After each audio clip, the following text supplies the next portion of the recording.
Margaret River region, and although it's known for its wine, the Grove Distillery has really carved out a name for itself with award-winning spirits, including bourbon and rum. So let's go have a taste.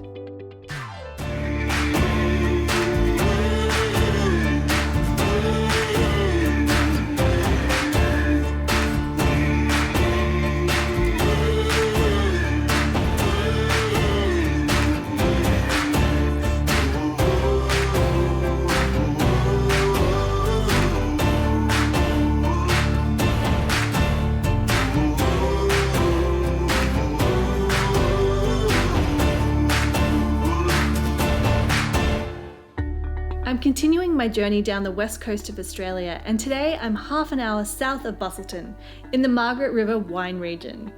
One of the world's youngest wine regions, it's become a true prodigy, achieving success, prestige, and international acclaim at an early age.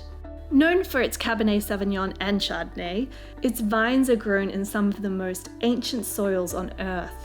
There are over 90 cellar doors, catering to all styles of wine, with spectacular views of farmland, wine country, and the coast. From casual cafes to world-class restaurants, Margaret River has you covered. But it's not just the wine on offer here, so today I'm visiting the Grove Distillery. First up, I'm meeting James, the head distiller.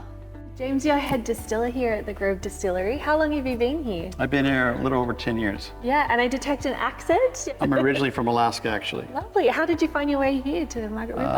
Well, my wife and my daughter and I decided to do something different. We traveled the world for about a year, and we ended up in Western Australia, and here we are. Oh, lovely. It's such a nice place of the world to land. And what do you make here? The first thing we made here at the Grove was bourbon. It's made of corn mash whiskey, and we put it in a brand new barrel, and we take that out. That is our corn mash whiskey, and then we put the rum in that barrel, or we make a single malt whiskey, and we put that in that barrel also. Well, we also make gins, two gins. We make absinthe. Yes, we make quite a few things. So how do you come up with new recipes? I've just been experimenting since I was little, trying new things. Over the years, I've made a lot of mistakes. I've brewed a bunch of batches, but every time I've done that, I've learned a lot, and then so that's how it goes. Well, we're off to a fine start. Before we go any further, let's meet the still. And what do we have behind us here? This here is an Arnold Holstein German still. It holds about 450 liters. It's a combination pot and column still. And what have you got distilling at the moment? Because it smells amazing. Today we're distilling rum, and you can smell it smells like banana bread in here. That's the molasses heating up. It's molasses, yeast, and water, and that becomes our rum. Surrounded by ocean on three sides, the area receives high annual rainfall. The rain is harvested on site and triple filtered before being added to the distillate. And can you talk me through a process of how? Well, this is the pot still. The low wines, as they call it, get pumped in, and we heat it up with this water bath. There's a furnace here that heats up the pot. The vapors come up, and they come back down, and then they go up on this column here, and that separates out more alcohol. So this is a 3-stage one. So this is 1, 2, 3, 4 times distilled if I want at one run. And then it makes its way up. So after it gets up to the smallest molecules up there, make it past. They come down here and condense and liquefy and come back down into there. So it smells, like you mentioned, amazing. I really love that smell.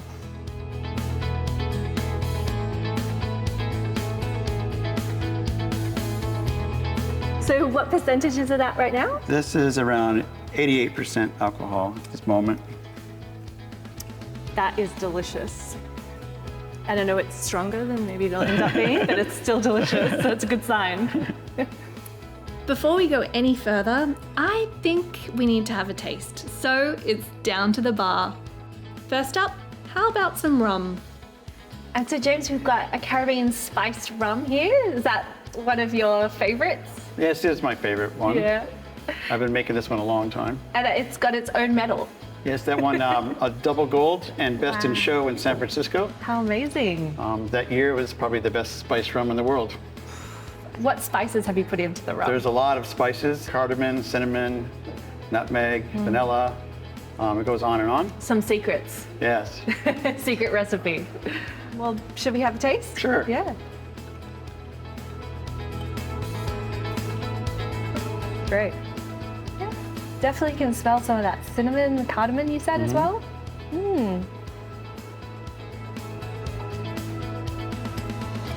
That is delicious. So smooth, really balanced, but with a little bit of heat.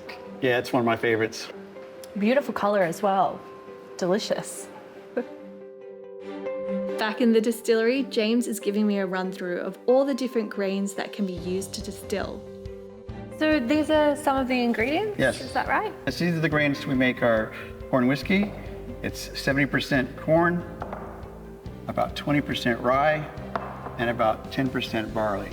So we grind all this up, heat it all up, and the natural enzymes in the barley turn these starches into a sugar. We add yeast to that, and that makes alcohol, and that becomes our bourbon mash. Yeah. They use rye because the corn is pretty smooth, and the rye gives it a little extra bite, and we only use 10% of the barley for the natural enzymes to turn this into a sugar. And this is the molasses. Oh, wow. You can smell that. Yeah. Oh, it smells really rich. And that's a byproduct, is it? It's a byproduct of making sugar, and that's what most rum is made from. This is the mixed spices for the rum. Wow, so yeah, it's quite a few different things. Oh, that smells delicious. Smell the vanilla in there, but the cinnamon too, and the star anise. It smells like a warm hug. And then further down, you've got some of the ingredients used for the gin. So these are the juniper berries. The gin wouldn't be gin without juniper berries. This is juniper, very strong smelling. I've never really seen them up close. It smells like this. pine, actually. Surprisingly, yes. I was thinking, berry, you think something like maybe like a strawberry, but no, it's like, yeah, it's a nice Smells like you're camping and you're cutting wood. Yeah, nice and fresh. I like that. Juniper berry, cinnamon, cardamom, coriander, citrus, and angelica root. All that makes this. Time for a short break. We'll see you soon.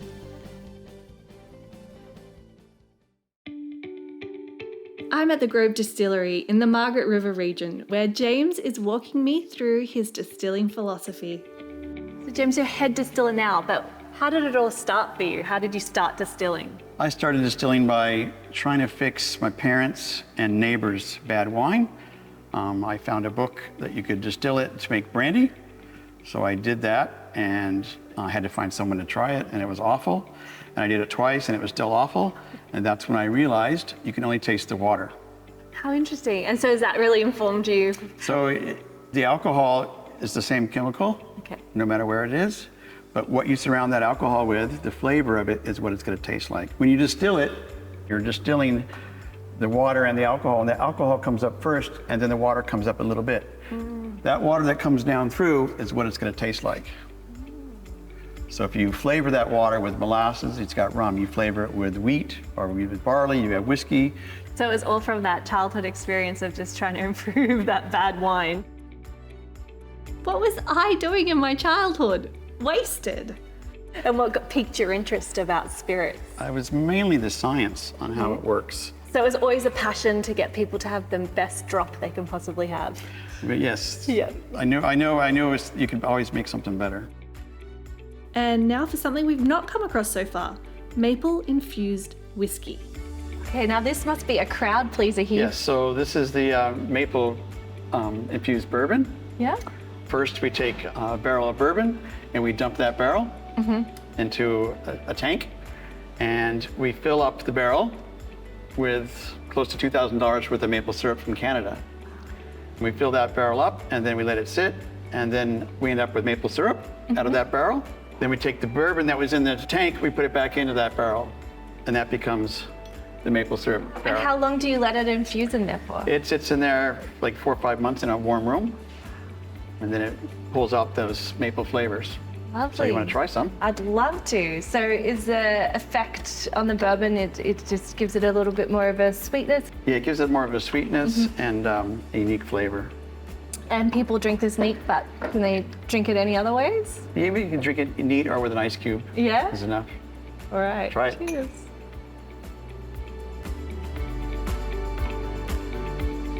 That is delicious. You really can taste it. I really can taste it, especially a little bit in the aftertaste, the after notes, but again, very smooth, but that point of maple just makes it really interesting. You can still taste the bourbon, the corn in it, and also the maple. How long have you been creating this? We've been doing this probably 5, 6, 7 years, the maple bourbon. Nice. And then the byproduct of that is the maple syrup, which we sell. Ends up being about 5% alcohol in the maple syrup, but it tastes great. You can use it just like any maple syrup, Yep. but beware, there's a little bit of alcohol in it. Okay. So delicious over ice cream, Anything. waffles, pancakes, all of Anything, it. yep. Oh, love it. Gotta try it.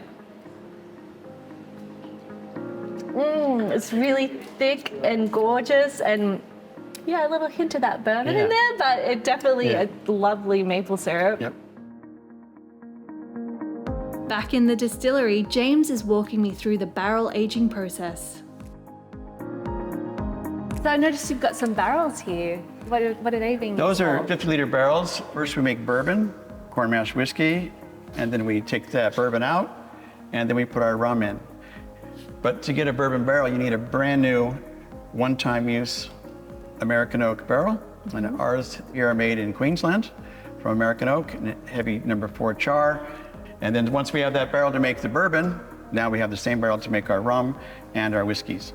Nice. So you're getting some extra uses for other spirits from them. Yes. And you mentioned about the char. Well, this is a barrel stave here. This is number 1 char. This is number 4 char here. Wow. As you can see how deep those fissures are. Yeah. What happens is the barrel gets burned. It sends a signal to the wood, I've been damaged. Send all those sugars and saps and tannins to the surface. So when it gets charred, the next thing that goes in that barrel is the bourbon, and it gets all that goodness from the barrel out, and that's what gives it the color, is right there, that barrel, that wood. And then that's why you can only use it one time. You take it all out, all that is gone now. So now they use that barrel for rum and whiskey. The whiskey is aged in small 50-litre barrels for 2 years and 3 months. We have different size barrels for different products. We have a lot of these 50 liters you see. We even have 25 liters, smaller barrels, aged 3 to 4 to 5 times faster than a larger barrel. So you can do a lot more small batches. Yes, this the way. problem with the small barrel though is we lose a lot of alcohol in that barrel. So the alcohol actually goes through the barrel. So we put in 50 liters, we may only get 40 liters out. So every drop is very precious from there. But it ages quite a bit faster. Yeah, nice.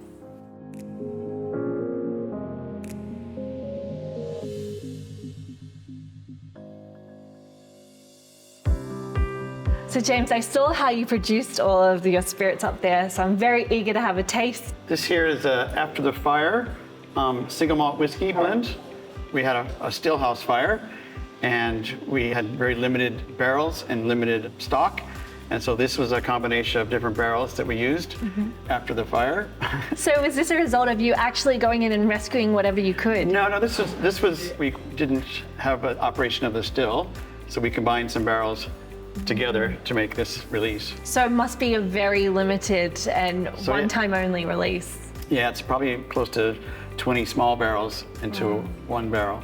Amazing. So very special that I get to taste that today. Yeah, sure. And how many limited releases do you We do a few limited releases throughout the year. They're about 90 bottles each. Yeah. The first 10 are usually around barrel strength, around 60%, and the rest of the bottles are around 50% or so. Oh, wow. So very special. Yes. Great. Well, let's have a taste.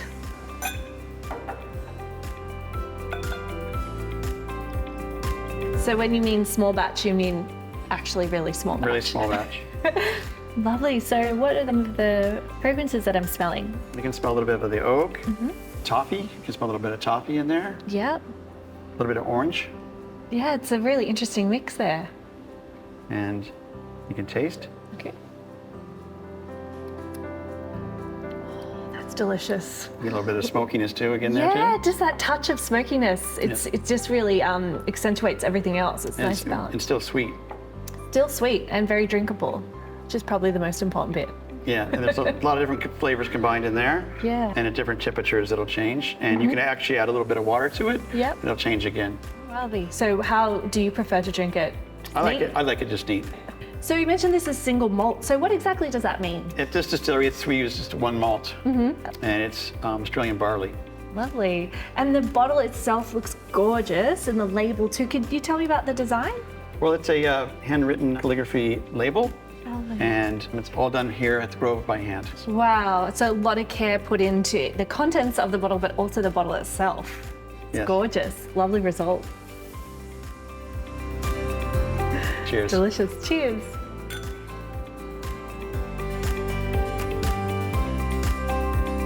Plenty more whiskey to come. See you after the break.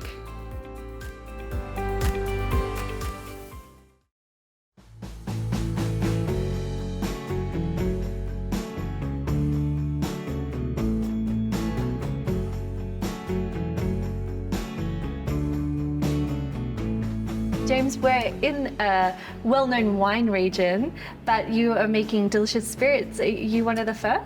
Actually, we are the first distillery in the Margaret River region, where most distilleries start maybe with a gin. We started with a brown spirit, barreled, have to be aged, and it's a long process for that. Yeah, and was that anything to do with your influence, with your American background? So I've been making brown spirits my whole life. Yeah.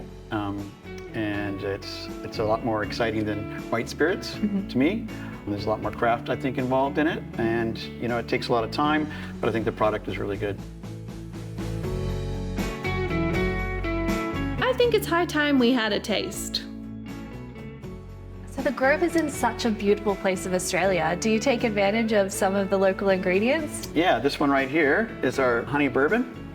And it's infused with a locally made honey, which is Southern Forest, which is just a couple of kilometers from here. Wow, so it doesn't really have to travel very far and comes... No. Yeah, the bees are actually in this area, probably what you're tasting. Oh, how amazing. That makes it even more special. You want to try? Yeah, I'd love to. The honey as opposed to the maple, what are the different characteristics? This one, the honey's added to it.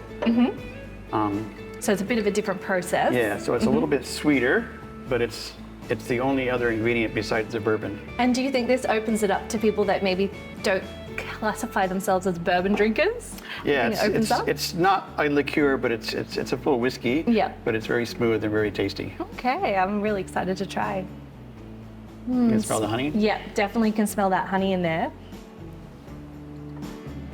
It's so smooth in the mouth. It's great. And yeah, just that honey just lifts it up a little bit, Yes. the bourbon. But definitely... It's a great aftertaste too. Yeah, and it's not taking away from anyone that is a hardcore bourbon Yeah, drinker. you can still taste bourbon, enjoy it. Yeah, and beautiful color as well, and also local.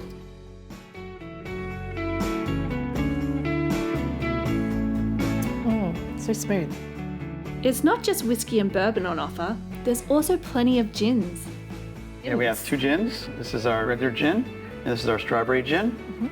The botanicals used in this are organic. Wow. And why do you choose organic botanicals? Well, the way the process of gin is, you have to soak the herbs and the botanicals, and with organic, there's no pesticides or herbicides on those, and so those won't be able to follow through because they're not there. Yeah, so you're really getting a pure taste. Right. And the strawberry gin, it's similar to this gin, but we had to cut up 400 kilos of strawberries. Wow. And Okay. cut the strawberries up, soak them in the alcohol, and distill it with the botanicals Great, so it's actually in there from the beginning. from the beginning. So it comes out of the still looking like this, but with a strawberry flavor. And then I add some of the color from the strawberry soakings to get it this color. Nice. So there's nothing artificial. This is the real color of the gin. Wow, You lovely. want to try? Yeah, I'd love to try it. Now, I bet this is popular in cocktails. Is there? Yes, you can add grapefruit soda to it. Is a good one. There's many cocktails you can make with it, Yeah. but it's just it has a nice hint of strawberry to it. Such a gorgeous color. It's almost like a rosé, fitting since we are in a wine region as well. It does look like it. You can smell the strawberry. Oh, yes. And I can still smell the juniper, and it still smells like a gin, but with Yes. that strawberry Yeah, it's a full punch. gin. Yep. All right. Oh, that is really delicious. And if anyone was worried that a fruit gin would be too sickly sweet, it's not. It just No. tastes like the actual fruit, no added sugars. Right, there's really no nice added and sugar fresh. to this. Oh, great. And such a nice color too. Cheers. Cheers.